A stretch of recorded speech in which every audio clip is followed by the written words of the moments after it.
بسم اللہ الرحمن الرحیم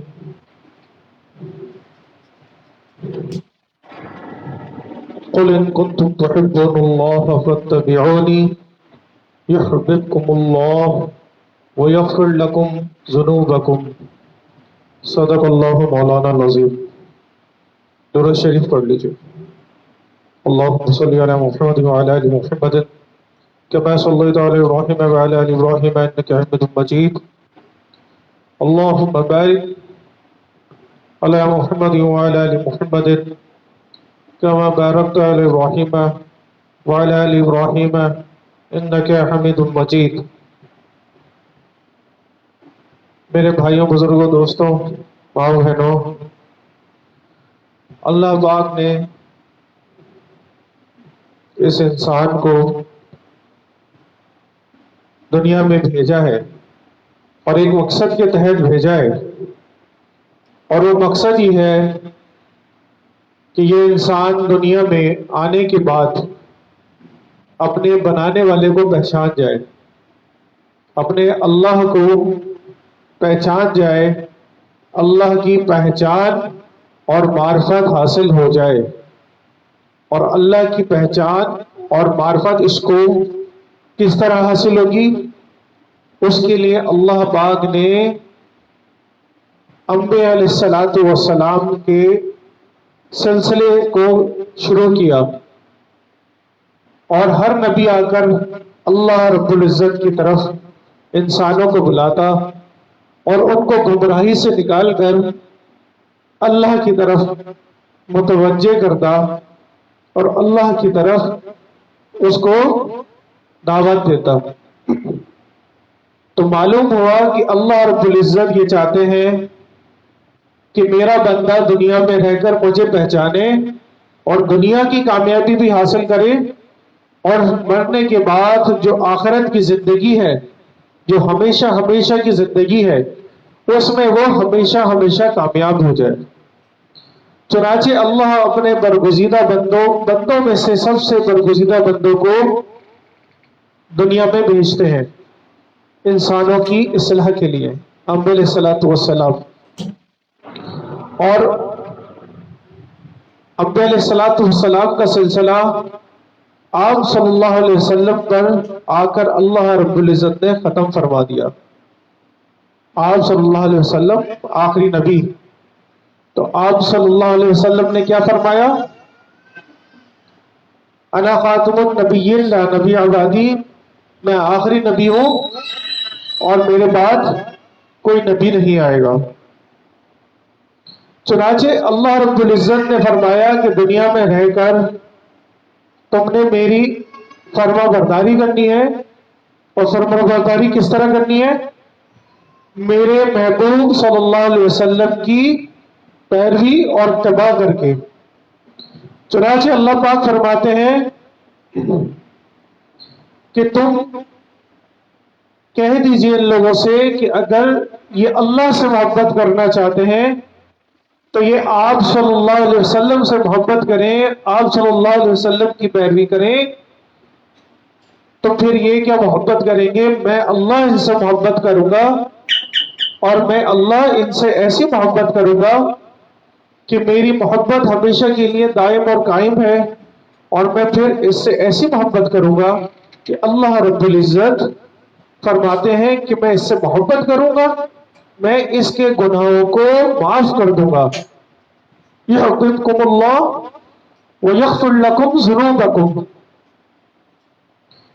تو میرے بھائیوں، بزرگوں، ماں بہنوں، ہماری کامیابی اللہ رب العزت نے بتا دی کہ جس نے میرے محبوب صلی اللہ علیہ وسلم کی سنتوں پر عمل کیا اور میرے محبوب صلی اللہ علیہ وسلم کی تعلیمات پر عمل کیا اور ان کی پیروی کی اور ان کو اپنا آئیڈیل بنایا اور ان کو اپنا رول ماڈل بنایا اور ان کے اخلاق حسنہ کو اللہ رب العزت کے محبت حاصل کرنے کے لیے اور ان کے اخلاق حسنہ کو اپنے اخلاق بنانے کی کوشش کی، اور ان کے اخلاق میں اپنے اخلاق کو جو ہے وہ ضبط کر دیا، تو پھر اللہ فرماتے ہیں کہ میں تمہیں دنیا میں بھی کامیاب کروں گا اور آخرت میں بھی کامیاب کروں گا۔ چنانچہ علامہ اقبال رحمۃ اللہ علیہ فرماتے ہیں، ان کا مشہور شعر ہے کہ محمد سے وفا تو ہم تیرے ہیں، یہ دنیا چیز ہے کیا، لوح و قلم تیرے ہیں۔ تو یہ آپ صلی اللہ علیہ وسلم سے جس نے محبت کر لی، آپ صلی اللہ علیہ وسلم کی جس نے پیروی کر لی، وہ دنیا میں بھی کامیاب اور وہ آخرت کی ہمیشہ ہمیشہ کی زندگی میں کامیاب۔ چنانچہ سب سے زیادہ پیروی کرنے والے لوگ کون تھے؟ آپ صلی اللہ علیہ وسلم کی، اور سب سے زیادہ محبت کرنے والے لوگ کون تھے؟ وہ صحابہ رضوان اللہ تعالی علیہم اجمعین۔ چنانچہ صحابہ کے بارے میں آتا ہے کہ آپ صلی اللہ علیہ وسلم سے وہ اتنی محبت کرتے تھے اور ایک ایک سنت پر اتنا عمل کرتے تھے کہ جس کا گمان ہم سوچ نہیں سکتے، وہ ایسی ایسی چھوٹی چھوٹی باتوں کو بھی آپ صلی اللہ علیہ وسلم کی رائے گاہ نہیں جانے دیتے تھے اور ان پر عمل کرتے تھے۔ چنانچہ ایک صحابی کے بارے میں آتا ہے کہ وہ ایک جگہ جنگل سے گزرے اور گزرنے کے بعد انہوں نے دیکھا تو ان کے ساتھ اور کچھ صحابہ تھے، تو وہ صحابہ دیکھ رہے ہیں کہ ایک دم سے یہ اونٹ پہ بیٹھے ہیں اور اونٹ پہ بیٹھے بیٹھے انہوں نے اپنے آپ کو جھکا لیا اور پھر اوپر اٹھا لیا۔ تو باقی صحابہ نے کہا کہ بھائی ہم یہ کیا چیز دیکھ رہے ہیں ہم آپ کے اندر کہ آپ جو ہے چلتے چلتے اونٹ پر بیٹھے بیٹھے اپنے آپ کو جھکا رہے ہیں پھر ایک دم سے اٹھا رہے ہیں، تو یہ کیا چیز ہے؟ فرمایا کہ ایک دن میں حضور صلی اللہ علیہ وسلم کے ساتھ تھا، تو آپ صلی اللہ علیہ وسلم بھی اور میں بھی یہیں سے گزر رہے تھے۔ اس وقت یہاں ایک درخت ہوا کرتا تھا اور اس کی کچھ شاخیں یہاں پر لٹکی ہوئی تھی، تو آپ صلی اللہ علیہ وسلم جب یہاں سے گزرنے لگے تو آپ صلی اللہ علیہ وسلم نے ان شاخوں سے بچتے ہوئے اپنے آپ کو جھکایا اور پھر اٹھایا۔ چونکہ یہاں پر درخت تو نہیں رہا، لیکن میرے محبوب صلی اللہ علیہ وسلم کی یہ میں نے عادت یا میں نے ان کی یہ ایک معاملہ دیکھا کہ جب وہ گزرے تھے تو جھکے تھے، تو میں نے سوچا کہ میں ان درخت تو نہیں ہے لیکن میں ان کی یہ پیروی ضرور کروں گا۔ تو صحابہ کے اندر اتنی باتوں کی وہ نقل کیا کرتے تھے آپ صلی اللہ علیہ وسلم کی۔ اسی طریقہ ایک دفعہ آتا ہے کہ اس کو صحابہ جو ہے وہ سفر پہ جا رہے تو ایک صحابی اونٹ سے اترے، اپنی سواری سے اترے اور جا کر سائڈ پہ جا کر تھوڑا آگے جا کر قضائے حاجت کے لیے بیٹھ گئے۔ اچھا، جو صحابہ تھے انہوں نے دیکھا کہ بس بیٹھے اور فوراً اٹھ گئے واپس آ گئے۔ پوچھا کہ آپ بظاہر لگتا ہے کہ قضائے حاجت کے لیے گئے تھے لیکن آپ نہ فارغ ہوئے نہ آپ جو ہے آپ نے تاخیر لگائی۔ فرمایا ہاں مجھے ضرورت نہیں تھی، مجھے قضائے حاجت نہیں آنی تھی، لیکن آپ صلی اللہ علیہ وسلم کے ساتھ میں ایک دفعہ جا رہا تھا تو آپ صلی اللہ علیہ وسلم نے اسی راستے پر اس جگہ بیٹھ کر قضائے حاجت فرمائی، تو میں نے اس آپ صلی اللہ علیہ وسلم کے جو اس وقت انہوں نے قضائے حاجت کے لیے بیٹھے، میں نے اس کی نقل کرنے کے لیے اس پیروی کے لیے میں اس در بیٹھا آ کے، مجھے قضائے حاجت نہیں تھی۔ یہ تو ہے صحابہ رضوان اللہ تعالی علیہم اجمعین کا معاملہ کہ وہ سنتوں کو اور آپ صلی اللہ علیہ وسلم کی پیروی کو کتنے اپنے دل و جان سے لگا کے رکھتے تھے۔ ایک وقت آیا کفار کا آپ سے ملنے، کیسر و کسرا کا غالباً وقت تھا، تو جب وہ پہنچا تو اس نے جب جا کر اپنے بادشاہ کو بتایا حالات، اس نے بولا کیا حالات ہیں؟ اس نے کہا کہ میں نے ایسے کوئی شخص نہیں دیکھا جس کے لوگ اس سے اتنی محبت کرتے ہو کہ جب وہ تھوکتا ہو تو وہ اسے اپنے ہاتھوں میں لگا لیتے ہو، اور جب وہ وضو کرتا ہو تو اس کے پانی کو گرنے سے پہلے اس کے پانی کے وضو کے پانی کو اپنے جسموں پہ مل لیتے ہو۔ اتنی محبت میں نے آج تک کسی رعایا کو، کسی قوم کو اپنے سردار کے ساتھ کرتے ہوئے نہیں دیکھی جتنی میں نے محمد صلی اللہ علیہ وسلم کو ان کی قوم کو ان کے ساتھ محبت کرتے ہوئے دیکھا۔ تو صحابہ اپنی زندگیوں میں محبت کس طرح آپ صلی اللہ علیہ وسلم فرماتے تھے کہ ایک ایک سنت پر عمل کرتے تھے اور ایک ایک سنت کو جمع کرتے تھے اپنی زندگیوں میں۔ چنانچہ بہت مشہور واقعہ ہے کہ ایک صحابہ ایک جہاد میں تھے اور ان سے وہ جہاد میں وہ قلعہ فتح نہیں ہو رہا تھا۔ ہم جیسا دنیا دار آدمی ہوتا تو وہ یہ کہتا کہ بھائی کون سی مشین لائیں اور کس طرح اس قلعے کو دوڑیں۔ اسباب اختیار کرنا منع نہیں، لیکن یہ صحابہ کی سنت سے محبت اور اپنے اعمال پر نظر کی بات ہے. تو تمام صحابہ جمع ہو گئے. انہوں نے کہا کہ ہم یہ قلعہ فتح نہیں کر پا رہے, لگتا ہے ہم سے کوئی سنت چھٹ رہی ہے.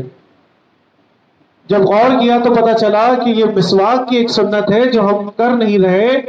چنانچہ اسی وقت صحابہ نے فیصلہ کیا کہ سارے چونکہ جنگل کے پاس ہی تھے, سامنے قلعہ تھا, تو انہوں نے کہا کہ بھئی ہم جو ہے مسواک کرنا شروع کریں.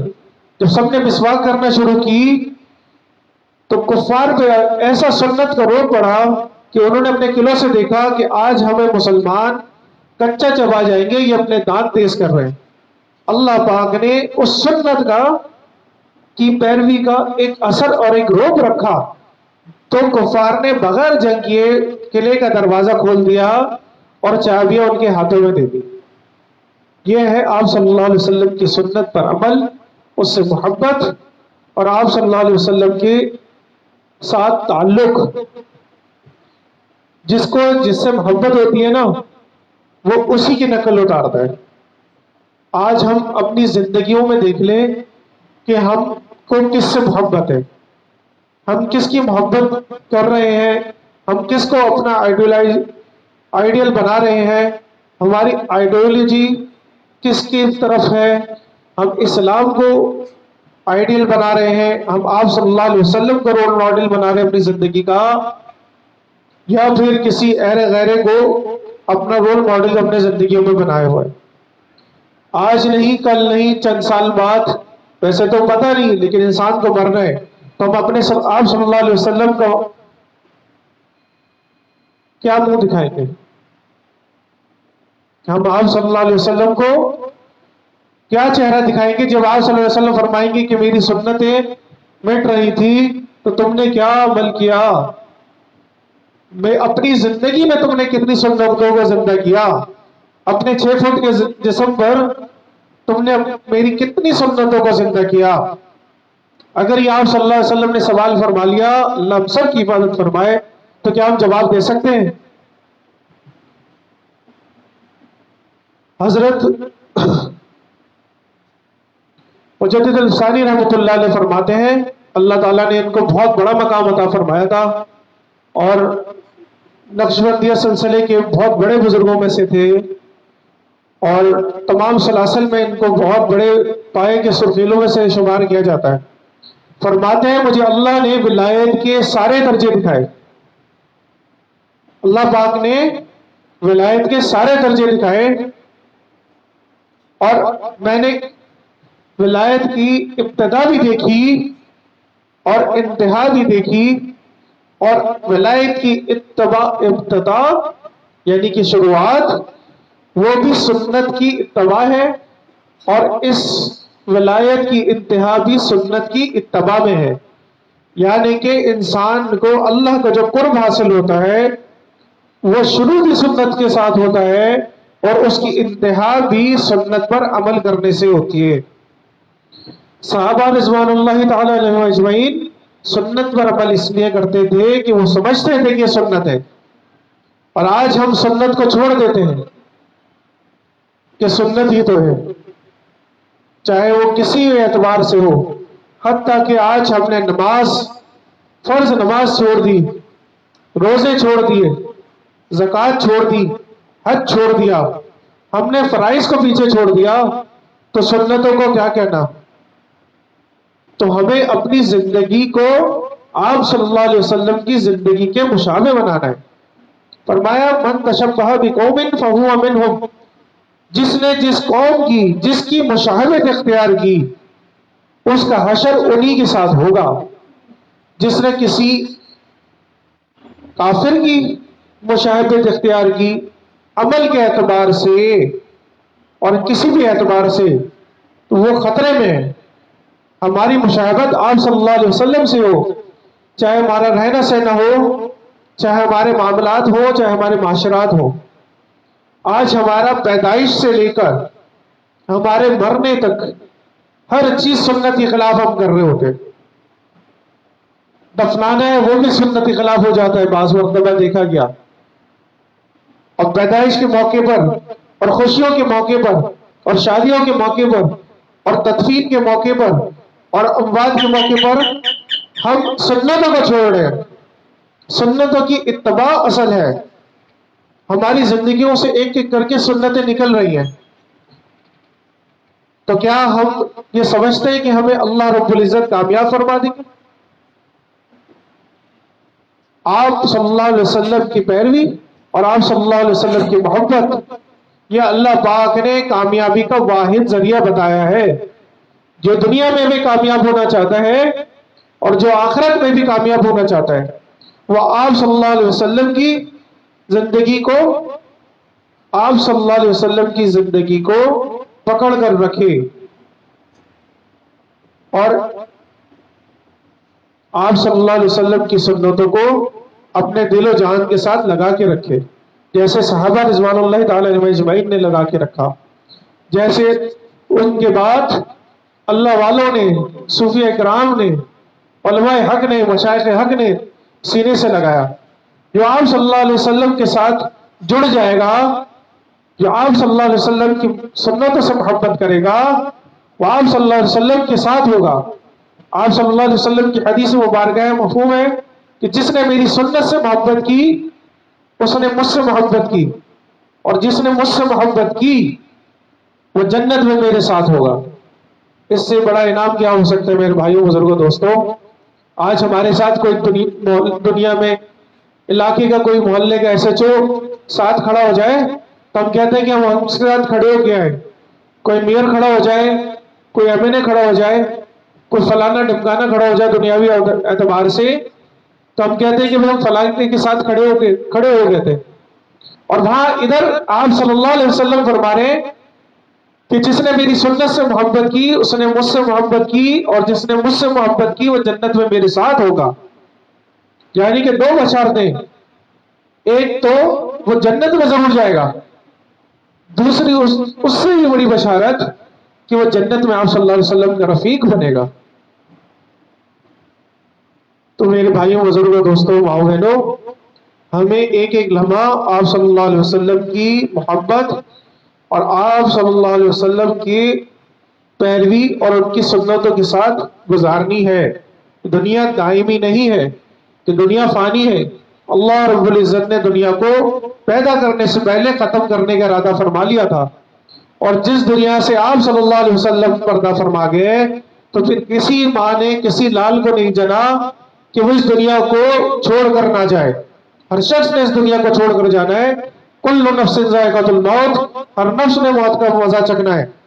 ہمیں اپنے دل کو ٹٹولنا ہے، ہمیں اپنے دل میں دیکھنا ہے کہ آیا میں اللہ رب العزت کی بات سنتا ہوں، آپ صلی اللہ علیہ وسلم کی باتوں کو سنتا ہوں، آپ صلی اللہ علیہ وسلم کی سنتوں کے مبارکہ کے معاملات کو سنتا ہوں، میں کتنا عمل کرتا ہوں، میرے دل پر کتنا اثر ہوتا ہے. آیا کہ میرے دل پہ اثر ہوتا ہے تو اچھی بات ہے، عمل کی کوشش کریں. اگر نہیں ہوتا تو بہت خطرے کی بات ہے. حضرت حسن بصری رحمۃ اللہ علیہ کے بارے میں آتا ہے کہ ان کے بیان میں کچھ لوگ بیٹھا کرتے تھے تو ایک دو نوٹ کرائے اور کہنے لگے، حسن، ہم آپ کے بیان میں، ہم آپ کی مجلس میں بیٹھتے ہیں لیکن ہمارے دلوں میں اثر نہیں ہوتا، ہمارے دلوں پر اثر نہیں ہوتا. کیا ہمارے دل سو گئے ہیں؟ تو حسن بصری رحمۃ اللہ علیہ نے فرمایا کہ سوئے ہوئے کو جگایا جا سکتا ہے، تمہارے دل مردہ ہو گئے ہیں، مردہ کو جگایا نہیں جا سکتا. دل مردہ کی نشانیاں فرمایا کہ جو شخص اللہ کا ذکر کرے، ذکر کرنے میں کنجوس، اس کو ذکر کرنے میں مزہ نہ آئے، قرآن کی تلاوت نہ کرتا ہو، قرآن کی تلاوت نہ کرنے میں مزہ آئے، اور اللہ کی بات سننے میں اس کو مزہ نہ آئے، اور وہ دنیا میں لگا ہوا ہو، تو پھر اسے خطرہ ہے کہ اس کا دل کہیں مہر یا سخت تو نہیں ہو گیا. چنانچہ یہی فرمایا، علماء فرماتے کہ جو شخص قبرستان جا کے بھی کہہ کے لگا دے، اسے چاہیے کہ وہ کلمہ پڑھے، احتیاطاً وہ کلمہ پڑھے. کیوں؟ کیونکہ اس کا قبرستان جا کے بھی عبرت حاصل نہیں ہو رہی، قبرستان جا کر بھی وہ اپنی موت کو یاد نہیں کر رہا، قبرستان جا کے بھی اس کو یہ ڈر نہیں ہو رہا کہ کل میرا نمبر آنے والا ہے. تو اس کا مطلب ہے اس کا دل اتنا سخت ہو گیا ہے. اس کو چاہیے کہ یہ اگر قبرستان میں کہہ کے لگا رہا ہے، دنیا کی باتیں کر رہا ہے، اللہ والی مجلسوں میں دنیا کے ساتھ دل لگا ہوا ہے تو اس کو یاد رکھیں، اس کو اللہ سے اپنے آپ کو رو رو کے منوائے کہ اللہ میرا دل نرم کر دے، میرے دل میں یہ بات نہیں آ رہی۔ اللہ کی بات ہو اور وہ دل پر اثر نہ کرے، ایسا نہیں ہو سکتا۔ تو اس کا ہم بھرپور خیال رکھیں کہ ہم سنتوں پر عمل کریں۔ اور ایک بات اور کہ ہم عمل کرتے ہوئے کبھی بھی اس بات پر، یہ بہت بڑا شیطان کا وار ہوتا ہے، اس بات پر ہم کہیں کہ ہمیں اطمینان دے دیتا ہے شیطان اور نفس کہ تو کم از کم 5 وقت کی تو نماز پڑھ رہا ہے، تو ذکر تو کر رہا ہے، اور کبھی تو یہ کہتا ہے کہ بھائی بیوی بچوں کو ہی پال رہے ہیں یار، یہ بھی فرض ہے۔ طلب الحلالی فریضۃ علی کل بعد الفریضہ، حلال روزی کمانا تمام فرائض کے بعد فرض ہے۔ تو ہمیں نمازوں کا، روزوں کا، زکوٰۃ کا، حج کا، اخلاق اچھی کرنے کا، یہ سب حکم ہے اور ہمیں کرنا ہے، لیکن ہم اپنا کمال نہ سمجھیں اور جو نہیں کر رہا اس کو چھوٹا نہ سمجھیں۔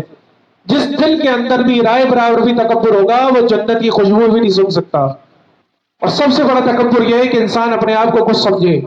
فرمایا کہ جب انسان کوئی عمل کرتا ہے اور وہ یہ کہتا ہے کہ یہ میں نے کیا، تو اللہ فرماتے ہیں میرے بندے تیرے اندر طاقت ہی کتنی تھی، یہ تو میں نے تجھے توفیق دی تھی تو نے کیا۔ اور جب انسان عمل کرتا ہے اور کہتا ہے یا اللہ میں نہیں کر سکا تھا، یا آپ نے دیا، یا آپ کی توفیق تھی، تو اللہ رب العزت فرماتے ہیں میرے بندے یہ تو نے ہی عمل کیا۔ تو ہمیں عمل کرتے ہوئے ڈرنا چاہیے اس بات سے کہ یہ عمل میرا نہیں ہے، میرے اللہ کی توفیق۔ دوسرا، اگر کوئی کر نہیں رہا تو ہم اس کو چھوٹا نہ سمجھیں۔ میں نے پچھلے حلقے میں یہ بات کی تھی، حضرت مفتی شفیع رحمۃ اللہ علیہ فرمایا کرتے تھے کہ میں تمام مسلمانوں کو حالاً اپنے سے اچھا سمجھتا ہوں، یعنی کہ جتنے مسلمان اس وقت ہیں میں سب کو اپنے سے اچھا سمجھتا ہوں، وہ سب مجھ سے اچھے عمل کرنے والے، میرا مسلمانوں کی گمان یہ ہے۔ اور کافروں کو انجام کے اعتبار سے اپنے سے اچھا سمجھتا ہوں۔ کیا مطلب؟ کہ یہ نہ ہو کہ میں کفر پر چلے جاؤں اور وہ کافر کو اللہ ایمان کی دولت دے دے اور وہ جنت میں چلا جائے۔ چنانچہ ایک اللہ والے کے پاس ایک شخص یہودی آیا اور اس نے کہا کہ حضرت یہ بتائیے کہ آپ اچھے یا میرے کتے کی دم اچھی؟ تو ان بزرگ نے فرمایا کہ کل بتاؤں گا۔ پھر وہ آ گیا بے ادبی کے ساتھ کہنے لگا، اللہ والوں کی باتوں میں بہت حکمت ہوتی ہے، کہنے لگا کہ یہ میں نے سوال کیا تھا کہ آپ اچھے یا میرے کتے کی دم اچھی؟ تو ان اللہ والوں نے جواب دیا کہ دیکھ میرے بھائی، اگر میں ایمان کے ساتھ چلا گیا تو میں تیرے کتے کی دم سے اچھا، اور خدا نخواستہ میں ایمان کے ساتھ نہیں گیا تو تیرے کتے کی دم اچھی، کیونکہ اس کو فنا ہو جائے گا، یہ ختم ہو جائے گا، لیکن مجھے جہنم میں جلنا پڑے گا۔ تو میرے بھائیوں، بزرگوں، دوستوں، ماؤں بہنوں، اپنے عمل کو کرتے رہنا ہے۔ مولانا الیاس رحمۃ اللہ علیہ فرمایا کرتے تھے کہ کرتے جاؤ، ڈرتے جاؤ اور بڑھتے جاؤ۔ اپنے آپ کو کسی بات پر بھی گھمنڈ نہ کرنا کہ ہم کسی ایسی بزرگی کے مقام پہ آگے۔ ہمارے شیخ حضرت مولانا شمس الرحمان عباسی دامت برکاتہ العالیہ فرماتے ہیں کہ ہماری مثال ایسی ہے، ایک شعر پڑھتے ہیں عربی کا، کہ ہماری مثال ایسی ہے کہ ہم نے بس ذرا سے ہمارے کوئی کسی نفل میں 2 آنسو بہہ گئے تو پھر ہم آسمان کی طرف دیکھنا شروع کر دیتے ہیں کہ اب وہی ہم پر کب اترنے والی ہے۔ تو میرے ماؤں بہنوں اور بھائیوں اور بزرگوں، دوستوں، ہمیں بہت خطرے کی چیز ہے، اخلاص پیدا کریں اور سنتوں پر عمل کرنے کی اپنے زندگیوں میں ایک ایک کر کے آہستہ آہستہ مجلسوں میں، ایسی مجلسوں میں جڑتے رہیں جہاں اللہ کا ذکر ہو، اللہ والوں کا ذکر ہو۔ یعنی کہ اللہ والوں کا ذکر کیا؟ یعنی اللہ والوں کی باتیں بتائی جائیں، ان سے بھی عبرت پکڑی جاتی ہے۔ حضرت جنید بغدادی رحمۃ اللہ علیہ سے کسی نے فرمایا، کسی نے پوچھا کہ جنید یہ بتائیے کہ اللہ والوں کی حکایات اور ذکر سے کیا، اللہ والوں کی باتوں سے یا ان کے واقعات سے کیا فائدہ ہوتا ہے؟ تو حضرت جنید بغدادی رحمۃ اللہ نے فرمایا کہ اللہ والوں کی حکایتیں، اللہ والوں کے تذکرے، اللہ والوں کے واقعات، یہ اللہ کے لشکروں میں سے ایک لشکر ہے۔ اللہ پاک ہمیں یہ سمجھ عطا فرما دے، یہ سمجھ کی بات ہے۔ تو ہم سب یہ زندگی میں کوشش کریں کہ ہم دین کی طرف اپنی زندگی کو لگائیں. وقت بہت تھوڑا ہے اور کام بہت زیادہ ہے. نہیں پتا جتنی گزر گئی وہ کتنی باقی ہے یا نہیں باقی. تو ہم سب اس کی فکر کریں اور اللہ سے اپنے لیے اخلاص مانگیں. اللہ پاک ہمیں سنتوں پر عافیت کے ساتھ اخلاص کے ساتھ عمل کرنے والا بنائے.